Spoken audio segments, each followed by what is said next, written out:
Statehood है, हमारा right है। अमित शाह जी आए हैं, बहुत उम्मीदें थी।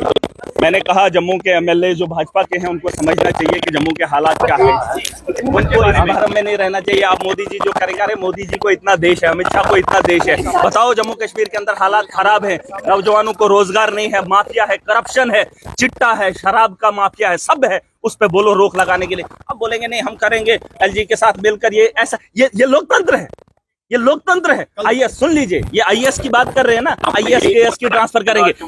एलजी का बस चले, अमित शाह का बस चलेगा, मोदी का बस चलेगा। आईएएस की पोस्ट, ये जो आईएएस की जो रैंक है ना, ये यहाँ पर पटवारियों को देने वाले हैं।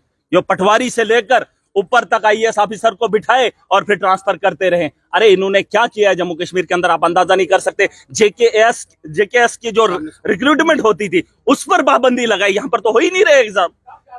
आईएएस ऑफिसरों को लाया जा रहा है, चपरासी तक रखने का इंतजाम हो रहा है, और ये आईएएस ऑफिसरों को गुण बताएंगे कि आईएएस ऑफिसर अगर हम पटवारी लगाएंगे उसके फायदे कितने हैं, और फिर एलजी करेगा उसका ऑर्डर कहां करना है, कहां लगाना है। ये इनकी पॉलिसी है, ये जाहिलों की जमात है। और जम्मू के भाजपा के उन एमएलए को बताना चाहता हूं, तुम वो मर्द हो जो, और जिसको औरत शाम को पीटती है, बाहर जाकर सुबह वो मर्द बन जाता है। तुम्हें पता है जम्मू कश्मीर के हालात क्या है, पता है। मत राजनीति का हिस्सा बनो, बोलो, जब बात करो जम्मू कश्मीर के नौजवानों के बारे में, बात करो कैजुअल लेबरर्स के बारे में। अगर रात के अंधेरे में मुसलमानों की हमदर्दी दिखाई जा सकती है पार्लियामेंट के अंदर, मोदी बिल लाता है वक्फ का और बताता है, आज बताता है बीजेपी वाले हमें वक्फ का बताएंगे, मुझे, मैं मुसलमान हूं, मुझे क्या बताएंगे भाजपा। अरे धर्म के साथ धांधली मत करो, धर्म के अलावा तुम्हें राजनीति एक वर्ग है।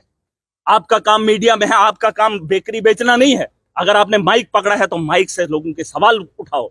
अगर बेकरी का काम है, बेकरी वाला, और राजनीति में सिर्फ काम करना है, धर्म के मामलात में उंगली नहीं करनी है, दखल अंदाजी नहीं देना है। और ये क्या बताएंगे जो खुद अधर्मी है, इनका तो कोई धर्मी नहीं है। में जिस तरह से तो होगा क्योंकि मेजोरिटी में है, मेजोरिटी में है। बात वो नहीं, वो जो 5 लोग उसके साथ मोदी के साथ खड़े हैं, मुसलमानों के नाम पे वो वोट लिए हैं, वो इफ्तारी भी किए हैं, रोजे भी रखे, रोजों के साथ भी खड़े हुए।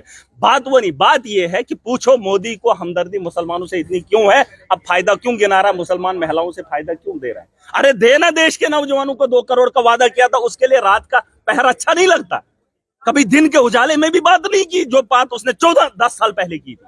पूछो इनसे, ये झूठ किस तर्ज पे ये राजनीति कर रहे हैं, मुझे समझ। क्या आपको नहीं लगता 10 साल पहले जो 2 करोड़ का वादा किया था, उसके लिए 10 साल में कोई दिन का दोपहर का वक्त नहीं आया, और रात के अंधेरे में मुसलमानों के साथ इन्होंने नफरत का बाजार गर्म किया था। इन्होंने कांग्रेस को कहा था ये मुसलमानों की पार्टी है, और मुसलमानों के मुखालिफ होकर इन्होंने सत्ता हासिल की थी। और आज मुसलमानों की बेहतरी के लिए रात के पहर में उनके लिए बिल लाया जाता है ताकि मुसलमानों को फायदा हो। वाह रे मोदी जी, वाह, वाह रे भाजपा की पॉलिसी, और वाह रे वो लोग जो इसको बेहतर समझते हैं। मुझे उनसे शर्मिंदगी हो रही है।